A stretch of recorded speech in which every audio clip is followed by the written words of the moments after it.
Muy buenas tardes, bienvenidos a Noticias Globovisión Economía. A esta hora les saluda Mariana Martínez. El día de hoy nos acompaña en el estudio Jesús Gómez, ingeniero hidráulico. Con él vamos a hablar sobre todo lo que tiene que ver con el proceso y el sistema eléctrico nacional y la generación de energía hidráulica en el país. Buenas tardes, bienvenida. Buenas tardes, Oriana. Encantada de estar contigo nuevamente. Bien, queríamos conversar con usted sobre lo que podríamos decir fue el año 2017 en materia de hidroelectricidad. ¿Cómo se puede evaluar lo que tuvo que ver para este año con el sector y el servicio que se presta a los venezolanos? Bueno, desde el punto de vista de la hidroelectricidad, fue un año bastante anómalo, si se quiere, porque el embalse del Guri, que es la principal fuente de generación de hidroelectricidad, se encontraba a comienzos de año y todo lo que fue durante el verano bastante seco, bastante bajo en sus niveles. Sin embargo, cuando comenzó el invierno, se llenó rápidamente a punto que fue necesario abrir las compuertas para el alivio. Entonces, en ese sentido, tuvimos una temporada muy seca, pero posteriormente hemos tenido una temporada que ha permitido solventar en 100% la capacidad de generación del embalse.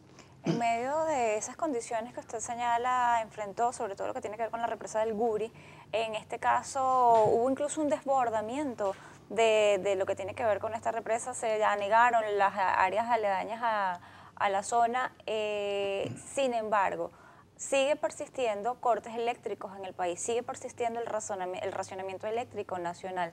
Esto debido a que, si usted mismo señala, que se superó y se llegó al 100%. Bueno, son dos cosas un poquito diferentes, ¿no? En primer lugar, el embalse del Guri alcanzó la cota 271, que es la cota máxima de operación. Una vez llegado a ese nivel, fue necesario abrir las compuertas para descargar el exceso de agua que estaba entrando en el embalse. Eso significó entonces que hubo que hacer descargas mayores de las que estaba prevista, lo cual generó una inundación bastante importante en las zonas bajas del río, de la cuenca del río Caroní, en las mediaciones de San Félix. Allí se han generado unas invasiones en las áreas que estaban previstas que el embalse inundara en un momento dado cuando fuera necesario hacer descargas por el aliviadero. Eso puso en emergencia toda la zona y fue necesario evacuar una cantidad de pobladores allí.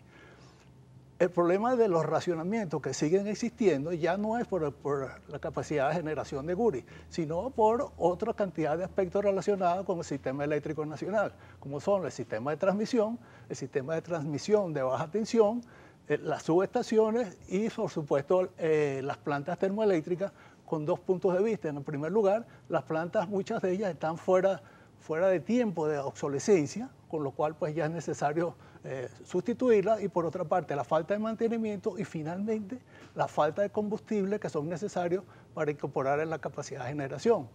Esto adicionalmente con la ausencia de gas natural que se usa en algunas otras plantas también. Esto efectivamente, ahí también, o el Estado ha dicho que ha hecho inversiones en todo lo que tiene que ver con las plantas termoeléctricas del país. Sin embargo, sigue persistiendo eso. Vemos casos como Planta Centro que no terminan de operar efectivamente. El problema de Planta Centro es de muy larga data. Realmente, desde que se puso en operación, esa planta nunca ha entrado en funcionamiento un 100% por alguna razón u otra. Siempre hay 2, 3 o hasta 4 de las turbinas que allí se encuentran instaladas, con lo cual pues, es prácticamente imposible contar de una manera permanente y constante con ese tipo de planta, con lo cual pone en riesgo toda la operatividad del sistema como tal. En el resto de las termoeléctricas con las que cuenta el país, ¿cuántas son en este momento las centrales termoeléctricas y las hidroeléctricas con las que cuentan para operar, y cuánto podrían abastecer con eso que se tiene? Bueno, en cuanto al número, no sé exactamente, pues básicamente en las hidroeléctricas tenemos por supuesto las que son del Bajo Caroní, el Guri, Macagua y Caruachi, que están perfectamente operativas. Está Tocoma, que todavía no ha entrado en operación y todavía no se sabe cuándo entrará en operación, cuándo debiera haber entrado en el año 2012 por lo menos. Eso causa un problema importante en todo el sistema de generación del sistema. Por otra parte, hay alrededor de 25.000 megavatios instalados de capacidad térmica, pero su operatividad está por debajo del 30%. Eso pone también en riesgo permanentemente la capacidad de generación de este tipo de plantas. Muchas de estas plantas operan con diésel, otras tienen otro tipo de necesidades. ¿Está el Estado en la capacidad de proporcionarle a estas plantas esa el combustible que necesitan? Básicamente las plantas termoeléctricas trabajan con 3 tipos de combustible: el gas natural, el diésel y el fuel oil. En primera parte, deberíamos utilizar la mayor cantidad posible de gas natural, pero no tenemos suficiente capacidad de producción de gas, con lo cual es necesario utilizar el diésel y el fuel oil, con el agravante de que esos son combustibles que se refinarían prácticamente en el país. Se ha perdido muy buena parte de esa capacidad de refinación y ha sido entonces necesario importar a precios de mercado abierto esa cantidad de combustible, que significa una agregación importante en divisas para el país. Muchas de estas plantas también tienen turbinas dañadas, que les faltan repuestos para repararlas. Algunas están operadas o fueron instaladas por China. ¿Cómo está ese proceso allí? Realmente muchas de ellas, por una parte, están obsoletas, en otros momentos no se han hecho los mantenimientos necesarios, y en otras oportunidades se ha hecho una especie de canibalización dentro de la misma planta, utilizando repuestos de una de las turbinas en algunas otras de las turbinas. Entonces, de una capacidad de generación 25.000 megavatios, solo están disponibles alrededor de 20. Eso, en términos operativos, genera, por una parte, una cosa que se llama tasa de salida forzada, que es sumamente elevada, que pone en riesgo permanentemente la capacidad de generación y la estabilidad del sistema.